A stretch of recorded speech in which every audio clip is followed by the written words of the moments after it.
Alabama hosts Arkansas, 2:30 p.m. start on WTVY locally, CBS at Bryant-Denny Stadium Saturday, Ken, and now it's the real start of the season. Virginia Tech was a big one to start the year, then two cream puffs. Now the SEC begins with Arkansas.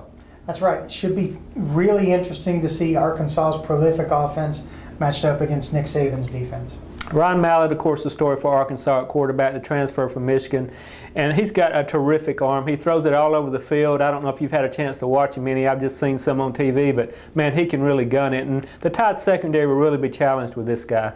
Yeah, he's enormous too. He's 6'7". He could play basketball maybe for the Razorbacks, but he does. He sees over the defense and can really put it where he wants. We saw against Georgia this past week that they put a lot of points on the board even though they lost, and they've been doing that in the first couple of games of the season. They're going to probably score some points. I think their problem has been stopping anybody scoring, and defensively they have struggled. They have. It'll be interesting to see just what they want to take away from Alabama. Obviously, if you're going to play Bama, you need to, if you can take away their balance, which has been so impressive in these first three games, that gives you at least a leg in. Now, do you take away the run, where they've got 4 different running backs they can throw at you? Or do you take away the passing game, where Greg McElroy has completed passes to 11 different receivers? It's a defensive challenge for sure.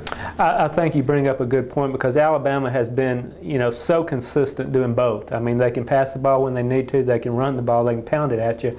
I would think against a team like Arkansas, they would want to kind of pound it and have some ball control just to keep Mallett off the field. But I don't know. I mean, what's your opinion on that? Do you think they mix it up, or they just try to run it more at them?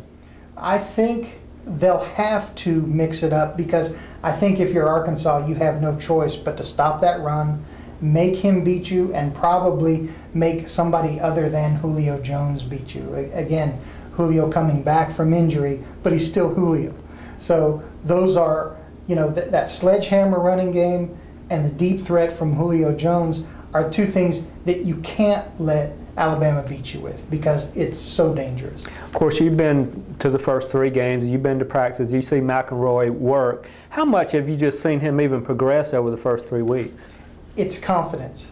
Again, remember, he hadn't played significant playing time in 3 years. He had a redshirt season, and then he sat behind John Parker Wilson for 2 years. So he knew how to do it, but it was just a matter of getting into a flow. And I think what he's proven is, given time, he is incredibly accurate, far more accurate than I thought he'd be. Of course, Arkansas, we know about their passing game. Running, if they're going to make the passing game go, they got to run it some. You were talking about that Arkansas has got to run the ball against Alabama. That's going to be extremely difficult, but for them to have a chance, they got to do it. I really think that in some ways their quick strike ability hurt them last week against Georgia, because it kept giving Georgia the ball back.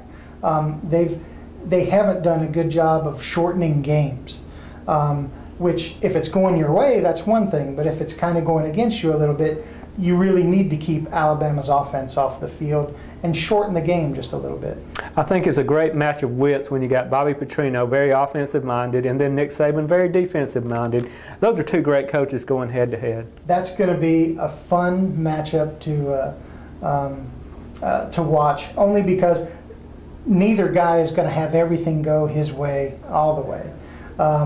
But again, it'll be a game of adjustments, I think. You will see, in my opinion, you will see more nickel and dime coverage from Alabama just right off the start.